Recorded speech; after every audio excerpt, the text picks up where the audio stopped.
نبی رحمت صلی اللہ علیہ وسلم کی نماز جنازہ کس نے پڑھائی؟ اور آپ صلی اللہ علیہ وسلم کی نماز جنازہ کیا آج کے دور میں جیسے عام لوگوں کی نماز جنازہ پڑھائی جاتی ہے اس ترتیب سے پڑھی گئی یا پھر کس طریقے سے پڑھایا گیا آپ صلی اللہ علیہ وسلم کا نماز جنازہ؟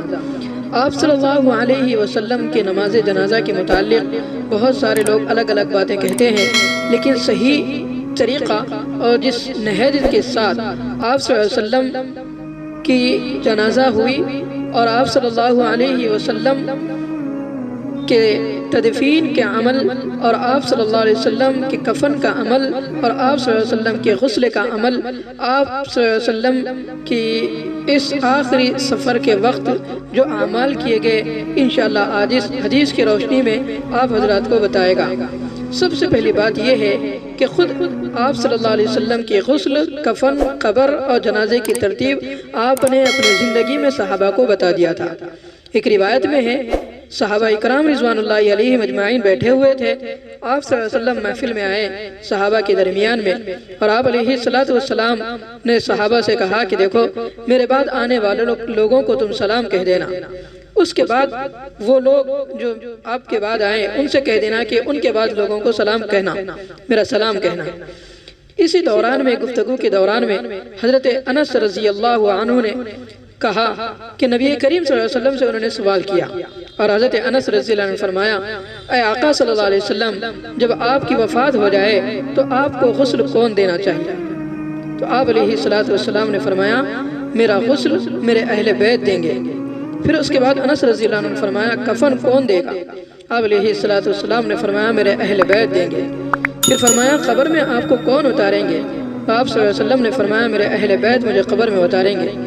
پھر اس کے بعد فرمایا کہ نماز جنازہ کون پڑھے گا؟ تو آپ صلی اللہ علیہ وسلم کی آنکھیں اس پر لبریز ہو گئی، آپ صلی اللہ علیہ وسلم خاموش ہو گئے۔ اس کے بعد کچھ دیر کے بعد فرمایا کہ صحابہ کو سے عرض کیا کہ جب میری وفات ہو جائے تو مجھے غسل دے دو، مجھے کفن پہنا دو، اور اس کے بعد وہاں سے آپ لوگ باہر چلے جانا۔ پھر اس کے بعد آپ نے ترتیب بتا دی، سب سے پہلے میرے اللہ مجھ پر اپنی رحمت نازل فرمائیں گے، اللہ اکبر۔ اس کے بعد جبرائیل و میکائیل آ کر دعا کریں گے۔ اس کے بعد ساتوں آسمان کے فرشتے آئیں گے اور وہ مجھ پر دعا کریں گے۔ اس کے بعد اہل بیت کے مرد آئیں گے، وہ مجھ پر درود پڑھیں گے، پھر چلے جائیں گے۔ پھر عورتیں آئیں گی، اہل بیت کے عورتیں آئیں گی، وہ بھی مجھ پر درود پڑھیں گی اور چلے جائیں گے۔ پھر اس کے بعد اہل بیت کے بچے آئیں گے، وہ بھی درود پڑھیں گے، چلے جائیں گے۔ پھر اہل بیت کے غلام آئیں گے، وہ بھی پڑھیں گے اور چلے جائیں گے۔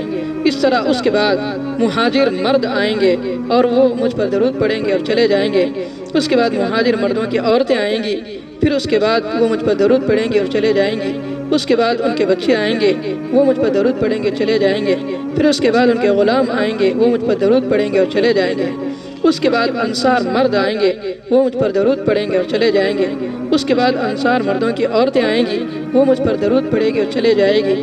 اس کے بعد ان کے بچے آئیں گے، وہ بھی درود پڑھیں گے اور چلے جائیں گے۔ اس کے بعد ان کے غلام آئیں گے، وہ بھی مجھ پر درود پڑھیں گے اور اس کے بعد چلے جائیں گے۔ اس کے بعد میرے صحابہ پھر مجھے اللہ کے حوالے کر دینا۔ تو یہ طریقہ تھا نبی کریم صلی اللہ علیہ وسلم کی تدفین کے بعد، آپ صلی اللہ علیہ وسلم کے جنازے کے بعد اس طریقے سے آپ صلی اللہ علیہ وسلم پر درود پڑھا گیا۔ جو آج کے دور میں جو نماز جنازہ پڑھائی جاتی ہے، اس طرح آپ صلی اللہ علیہ وسلم کی نماز جنازہ یہ جو مروّج طریقہ ہے اس طریقے سے نہیں پڑھایا گیا، اس لیے کہ آپ صلی اللہ علیہ وسلم معصوم تھے اور نماز جنازہ میں باضابطہ مغفرت کی دعا پڑھتے ہیں۔ تو آپ صلی اللہ علیہ وسلم کے لیے آپ تو خود بخشے بخشائے تھے، تو آپ صلی اللہ علیہ وسلم پر صرف صلاۃ و درود تھا، سلام و درود تھا۔ آپ صلی اللہ علیہ وسلم کے لیے مغفرت کی دعا پڑھنے کا کوئی طریقہ نہیں تھا، بس سب کے سب ایک ترتیب کے ساتھ 4 لوگ، 2 لوگ، 6 لوگ، چونکہ آپ صلی اللہ علیہ وسلم کی جہاں وفات ہوئی اسی حجرے میں آپ کو دفن کیا گیا، تدفین کی گئی۔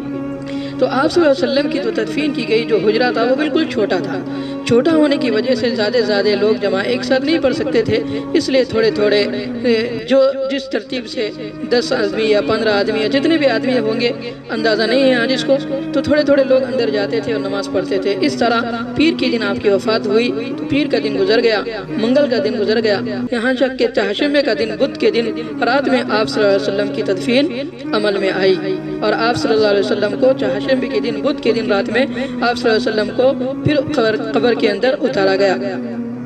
اور یہ نماز جنازہ یعنی درود پڑھنے کے لیے جو 4 6 8 ایک ساتھ جاتے تھے، ہر کوئی انفرادی اپنے طور پر درود پڑھتا تھا، مل کر درود نہیں پڑھتے۔ جیسے جماعت کے ساتھ باضابطہ ہم لوگ درود پڑھتے ہیں نماز پڑھ کے، اور پھر اس کے اندر دعائے مغفرت بھی پڑھتے ہیں، اس طرح امام کے پیچھے کوئی کھڑا نہیں ہوتا تھا، بلکہ سب کے سب قطار میں کھڑے ہوتے اور انفرادی اپنا جو ہے سو درود پڑھتے تھے۔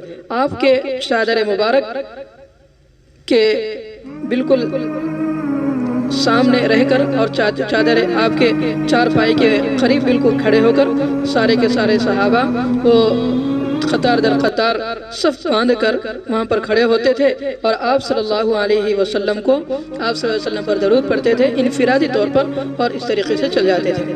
تو اس طرح آپ صلی اللہ علیہ وسلم کی نماز جنازہ کسی نے بھی نہیں پڑھائی، خود آپ امام الانبیاء تھے اور امام الامت تھے، اس لیے آپ کی نماز جنازہ کسی نے نہیں پڑھائی، بلکہ ترتیب کے ساتھ ہر کوئی انفرادی طور پر آپ صلی اللہ علیہ وسلم پر درود پڑھا گیا۔ یہ آپ صلی اللہ علیہ وسلم کی وفات کے بعد کا جو عمل تھا اس طریقے سے ہوا۔ پھر آپ صلی اللہ علیہ وسلم کو کس طرح قبر میں اتارا گیا، کون اترے، اس کی بھی بہت تفصیل ہے، اور آپ صلی اللہ علیہ وسلم کی وفات کے بعد صحابہ اکرام کے پاؤں تلے زمین کھسک گئی تھی، کس طرح ان کی کیفیت ہو گئی تھی، اس کی بھی بڑی تفصیل ہے، لیکن وہ ساری تفصیل کہنے کی ضرورت نہیں ہے۔ جو مقصد بات کہنے کی تھی کہ آپ صلی اللہ علیہ وسلم کے نماز جنازہ کس نے پڑھائی، بہت سارے لوگوں کے دل میں یہ سوال ہوتا ہے، تو اس کی تفصیل عزیز نے بتائی کہ کسی نے آپ کی نماز جنازہ امامت کے ساتھ نہیں پڑھائی، بلکہ سب نے الگ انفرادی طور پر آپ صلی اللہ علیہ وسلم پر درود پڑھا، اور آپ صلی اللہ علیہ وسلم پر درود کیا، اور آپ صلی اللہ علیہ وسلم پر سلام پہنچایا انفرادی طور پر۔ تو اللہ تعالیٰ سے ہم دعا کرتے ہیں کہ اللہ تبارک و تعالیٰ نبی رحمت صلی اللہ علیہ وسلم کے مقام و مرتبے کو بے حد اور جہاں تک ہو سکے پورے کائنات میں آپ علیہ السلام کے درجے کو اور زیادہ بڑھاتے چلے جائے۔ ہم اللہ سے یہی دعا کر سکتے ہیں کہ آپ کے درجات بلند و بالا ہو۔